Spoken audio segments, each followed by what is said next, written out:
لا تبكي، أنت رجل. إن انكسر معصمك بنادي الكاراتيه وبعز آلامك، لا تبكي، أنت رجل. وإن كان عمرك ب9 سنوات أقل أو أكثر، لا تبكي، أنت رجل.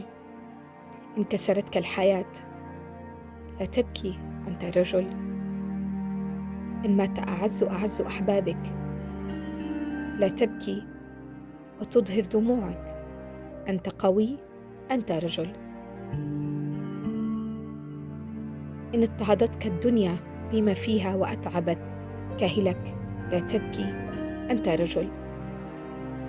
من قال أن ليس للرجل قلب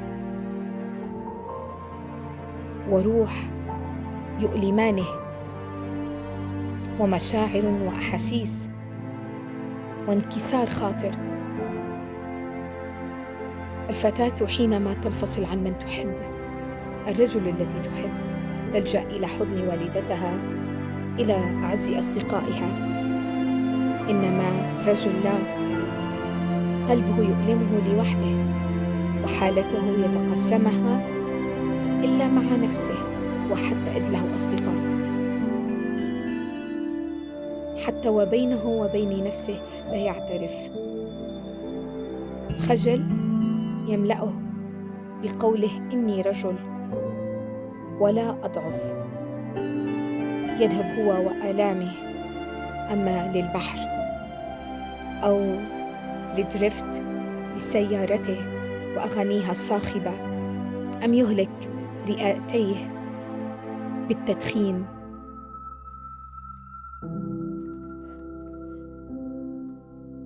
منهم من انتحر لأن حبيبته تزوجت ورفضوه أهلها، أما لعدم وجود مال أو لأسباب أخرى تافهة.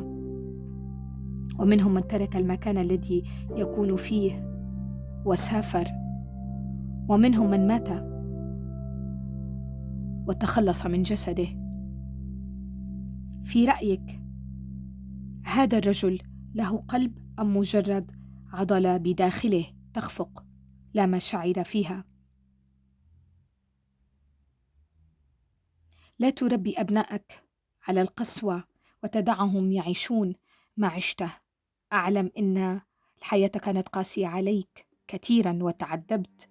أنا أشعر بك، وأنا أخذ بيدك وأنت خذ بيد ابنك وعلمه أن القوة في الرحمة والود والعطف، وأن الهدوء والصمت وعدم الرد فوراً على أحدهم هو الحكمة وليس ضعف.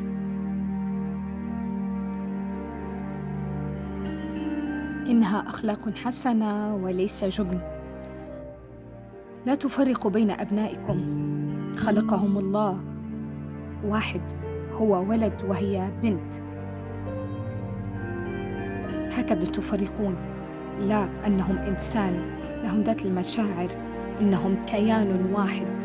الله خلقنا واحد، ونحن نضع الفرق ونفصل بين المرأة مرهفة والرجل كالصخر. ما هذه التفاهات؟ وأنت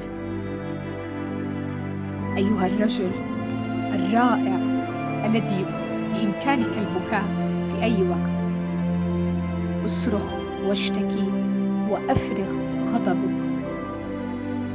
إن كان لديك صديق جيد، إن لم يكن، أفرغ غضبك بالألعاب الفيديو، بالموسيقى، بالرسم، بالرياضة، العضلات والتمارين الرياضية. أنت مثال رائع يحتذى به. إن بكيت لن ينقص منك شيء. صدقني يا أخي، صدقني. بالتوفيق.